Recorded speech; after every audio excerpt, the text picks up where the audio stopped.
Oppo A series. Sejujurnya, ini adalah smartphone kelas menengah favorit gue, dan kali ini ada yang baru, yaitu A53. Tapi, HP ini membawa sejumlah pertanyaan dan sekaligus perdebatan, karena A53 ini bawa spesifikasi yang sebenarnya cukup istimewa, yaitu layar 90Hz dengan harga 2 jutaan. Tapi, di harga tersebut, dia juga pakai chipset Snapdragon 460 yang juga adalah chipset entry level. Apakah unggulan Oppo A53 ini hanya di layarnya saja? Apakah chipset entry level ini pantas dipakai HP seharga 2 jutaan? Bersama gue Bagus, ini adalah unboxing sekaligus review dari Oppo A53.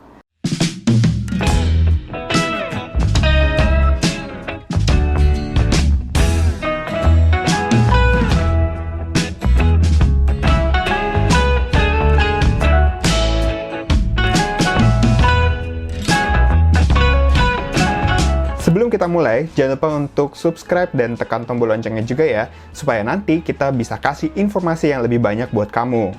Terima kasih atas dukungannya. Lanjut. Seperti biasa, kita akan mulai dari unboxing. Nah, di kotaknya ada tulisan biasa, Oppo A53, tulisan Oppo di kiri kanannya, terus kotak warna putih, di bagian belakang ada sejumlah fitur unggulan seperti layar 90Hz, kamera selfie, charging 18 watt, dan baterai 5000 mAh. Sekarang langsung aja kita buka. Dia modelnya sleeve gini ya, jadi itu tulisan Oppo A53 itu bungkusnya, di dalamnya ada kotak lagi yang lebih polos warna putih. Nah, ini ada perangkatnya, tapi seperti biasa kita skip dulu ya, kita lihat dulu isi kotaknya. Di dalamnya itu ada pembatas, tapi juga sekaligus sebagai kotak ya, untuk menyimpan sejumlah buku-buku manual. Ya, ini ada buku-buku manualnya, kitab-kitab penting, ya tapi nggak dibaca juga sih. Nah, terus ada juga jelly case atau case transparan bawaan pabrik. Di belakangnya ini ada untuk sidik jari. Nah, kotaknya ini juga berfungsi untuk menyimpan SIM card ejector. Di dalamnya masih ada chargeran atau adaptor 18 watt. Di sana nggak ada aksen hijaunya ya, artinya dia bukan flash charging. Nah, bisa dilihat outputnya 18 watt.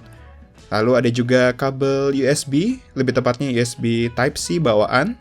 Nggak ada warna aksen hijaunya, artinya bukan flash charge. Udah gitu aja, udah kosong. Kalau ditanya nggak ada earphone-nya. Iya, Oppo A53 ini kebetulan tidak ada earphone-nya. Termasuk yang dijual sekarang ke pasaran. Oke, sekarang masuk ke perangkatnya, kita buka.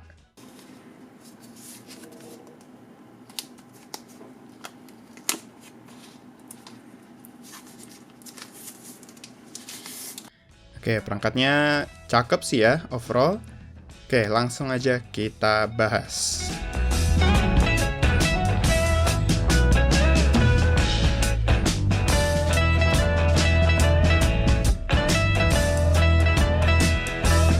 Secara desain, Oppo A53 ini terbilang mewah. Sisi-sisinya pakai metal coating frame. Kebetulan yang gue dapat ini dia pakai warna biru bergradien ke arah yang lebih muda, malah dia ujung-ujungnya kayak silver gitu. Bahannya polikarbonat, tapi dengan finishing glossy yang mengkilat, jadi bisa buat ngaca. Mungkin kalau warnanya silver bisa buat ngaca beneran kali ya. Pada bagian kanannya terdapat tombol power, tombol volume di sisi kiri, serta port SIM tray triple slot untuk 2 buah SIM card dan 1 memori eksternal 256GB. Bawahnya menjadi tempat bersemayam port USB-C, speaker, lubang jack 3,5mm, dan lubang mikrofon. Sedangkan bagian atasnya itu ada juga earpiece yang berfungsi sebagai speaker. Nah, tampilan layarnya ini dia pakai desain punch hole yang di sisi kiri atasnya untuk mengakomodasi 1 buah kamera selfie. Oke, kita mulai dari layarnya yang menjadi nilai jual dari si Oppo A53. Oppo A53 ini dia pakai panel IPS LCD 6,5 inch dengan resolusi HD+.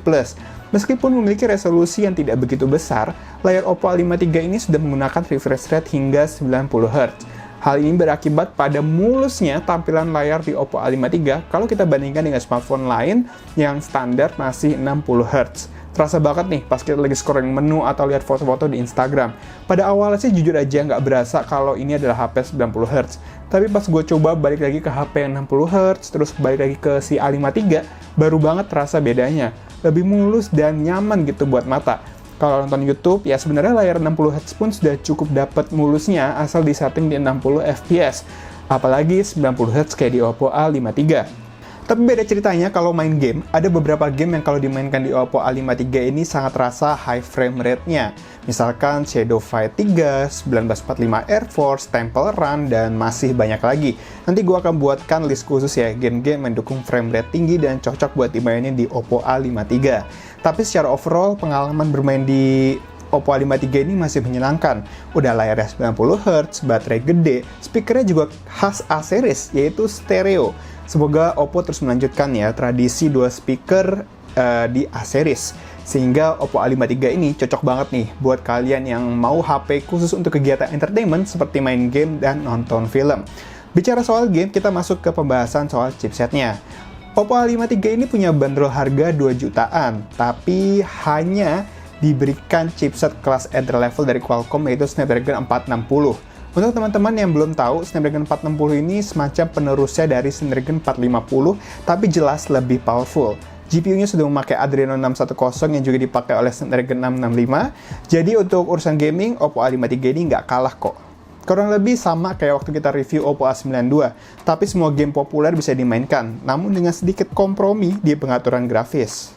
Khusus di Oppo A53 ini, gue sarankan pakai grafis paling rendah ya, untuk game yang mendukung frame rate tinggi. Kenapa? Karena biar dapat frame rate yang cukup tinggi, jadi experience-nya halus gitu. Toh pemain e-sport juga kebanyakan main pakai grafis paling rendah, supaya permainan tetap mulus dan responsif. Berikut adalah hasil benchmark-nya.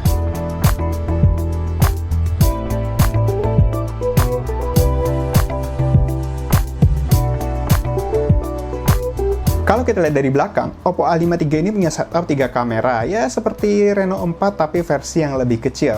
Tapi jujur aja, setup kamera Oppo A53 ini tidak begitu spesial. Kamera utamanya menggunakan setup 3 kamera yang terdiri dari kamera 13MP, 2MP portrait, dan 2MP depth sensor. Sedangkan kamera selfie-nya menggunakan satu buah kamera 16MP.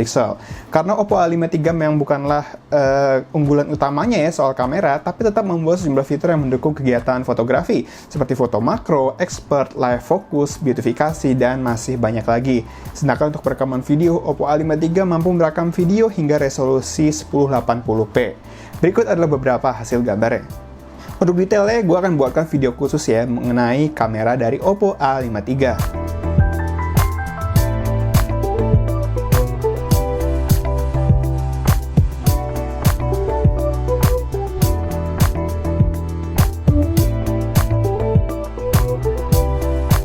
Terakhir ada soal baterainya. Oppo A53 punya baterai 5000 mAh yang didukung oleh pengisian baterai 18 watt.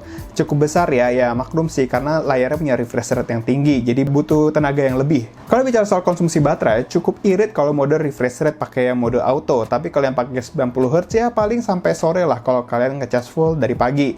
Untuk ngecasnya, Oppo A53 itu menggunakan pengisian daya 2,5 jam untuk baterai dari 7% sampai 10%. Ya standar lah untuk baterai 5000 mAh dengan pengisian daya 18 watt. Sistem operasinya juga sudah menggunakan ColorOS 7.2 berbasiskan Android 10 seperti yang ada di Reno 4, tapi fiturnya nggak plek-ketiplek sama. Ada beberapa fitur menarik yang ada di Reno 4, tapi ada juga di A53 seperti Quick Return Bubble, Super Power Saving Mode, Gravity Wallpaper, dan masih banyak lagi. Video-video pembahasan tiap fitur itu udah ada loh di channel Nextrend.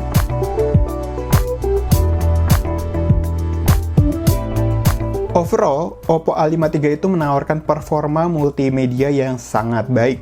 Pada awalnya muncul keraguan karena dia pakai chipset Snapdragon 400 series, meskipun pada akhirnya performa Oppo A53 ini sesuai bahkan melebihi ekspektasi gue.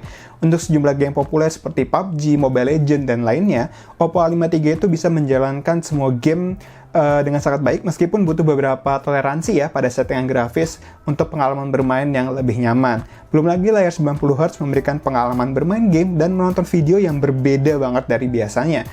Sepertinya bagi yang sedang menonton dengan smartphone, Oppo A53 menjadi perangkat yang patut dipertimbangkan. Ciri khas A-series yaitu speaker stereo juga memberikan pengalaman menonton dan bermain game yang lebih baik lagi. Namun sebelum membeli smartphone ini, ada beberapa hal yang patut dipertimbangkan oleh kalian. seperti layarnya masih HD+, dan juga kameranya tidak begitu istimewa.